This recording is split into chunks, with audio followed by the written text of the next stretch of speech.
Herzlich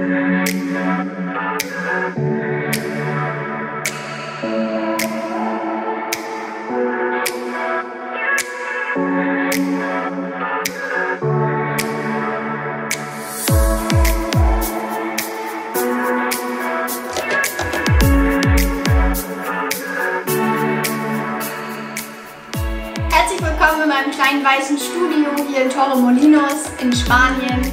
Ich möchte mit euch heute vor allem über zwei große Themen reden. Das erste ist ein Lebens- bzw. Travel-Update. Greg und ich fliegen nämlich nächste Woche nach Madagaskar.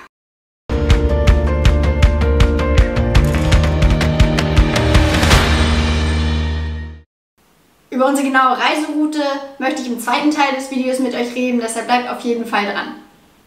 Im ersten Teil möchte ich die Frage ansprechen, wo der Unterschied zwischen einer Weltreise und dem digitalen Nomadentum liegt. Denn ich habe über die letzten Wochen so ein bisschen den Eindruck gewonnen, dass viele Leute denken, dass man als digitaler Nomade ja auch nicht wirklich so was anderes macht, als durch die Weltgeschichte zu reisen und so seinen Spaß zu haben. Deshalb möchte ich diese Frage zuerst an euch richten. Wo denkt ihr, liegt der Unterschied zwischen einem Weltreisenden und einem digitalen Nomaden? Kommentiert das gerne hier unter das Video, ich bin gespannt auf eure Antworten. In der Zwischenzeit möchte ich euch natürlich auch meine Meinung nicht vorbehalten, aber ich möchte nochmal betonen, dass es auf jeden Fall nicht nur eine Meinung dazu gibt. Ich denke, dass sich ein Weltreisender in 3 Punkten von einem digitalen Nomaden unterscheidet. Und diese 3 Punkte beziehen sich auf die Dauer seiner Reise, auf das Budget seiner Reise und auf den Ort, auf die Destination seiner Reise. Eine Weltreise ist in der Regel zeitlich begrenzt. Das heißt, wenn man sich dafür entscheidet, eine Weltreise zu machen, dann hat man meistens auf ein bestimmtes Budget angespart, das man dann über mehrere Monate, vielleicht auch Jahre aufbraucht und von diesem Budget möglichst viele Länder bereist. Das digitale Nomadentum ist in der Regel eine Entscheidung für einen Lebensstil, der zeitlich unbegrenzt ist. Natürlich kann es gut sein und es ist wahrscheinlich, dass man nach einigen Jahren, vielleicht auch schon nach einigen Monaten merkt, dass dieser Lebensstil vielleicht doch etwas zu herausfordernd ist oder dass sich einfach die Bedingungen geändert haben, dass man meinetwegen Familie möchte oder den Partner gewechselt hat oder einfach genug von dem Lebensstil hat und lieber wieder sesshaft werden möchte. Der zweite entscheidende Punkt ist das Budget. Auf eine Weltreise spart man in der Regel an, aus der Überzeugung heraus oder aus der Motivation, dass man einfach für ein paar Monate bis zu einem Jahr etwas anderes machen muss als arbeiten. Wer sich für das digitale Nomadentum entscheidet, der hat in der Regel nicht die Nase voll vom Arbeiten, sondern entscheidet sich einfach nur gegen das sesshafte Leben. Das langfristige Ziel als digitaler Nomade ist auf jeden Fall, Arbeit und Reisen irgendwie auszugleichen und so hinzukommen, dass man am Ende des Monats so viele Ausgaben wie Einnahmen hat, Minimum.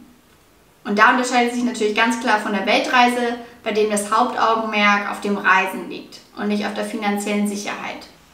Dementsprechend hat man bei der Weltreise auch nicht den Anspruch, an den unmöglichsten Orten zu arbeiten, sondern man kann die Länder, die man besucht, auch wirklich genießen und mit touristischen Augen sehen.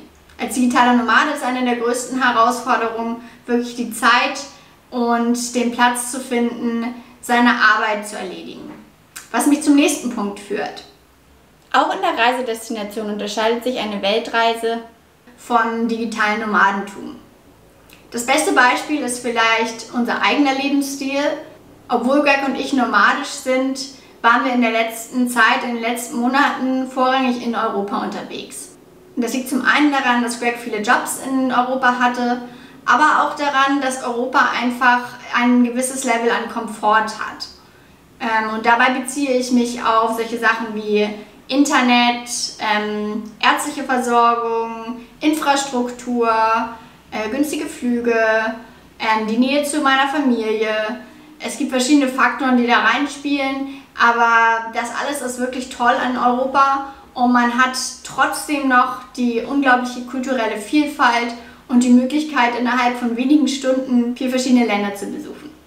Trotzdem versuchen Greg und ich mindestens einmal im Jahr für ein paar Monate eben von der Denkweise des digitalen Nomaden in die Denkweise des Weltreisenden zu rutschen. Und dann suchen wir uns auch Länder aus, die für einen digitalen Nomaden vielleicht nicht unbedingt in Frage kommen würden.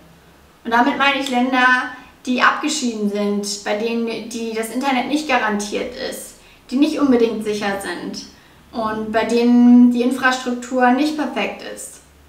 Ich sage nicht, dass Weltreise und digitales Nomadentum zwei komplett unterschiedliche Begriffe sind, denn sie teilen auf jeden Fall ihre Leidenschaft fürs Reisen und sind ortsunabhängig. Und natürlich kann auch eine Weltreise ins digitale Nomadentum führen.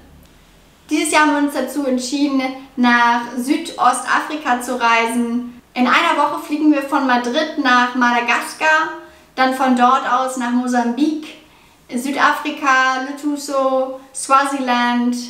Ich freue mich riesig auf diese Reise und es ist was ganz anderes als die Reisen, die wir jetzt in den letzten Monaten unternommen haben. Deshalb möchte ich nun von euch wissen, welche Themen euch interessieren, was ihr sehen möchtet über die nächsten paar Monate in diesen Vlogs, ob es weiterhin digitales Nomadentum sein soll oder mehr reiseorientiert. Lasst es mich gerne in den Kommentaren wissen.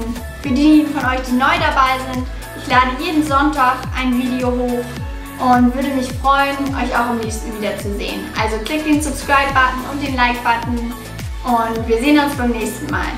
Tschüss!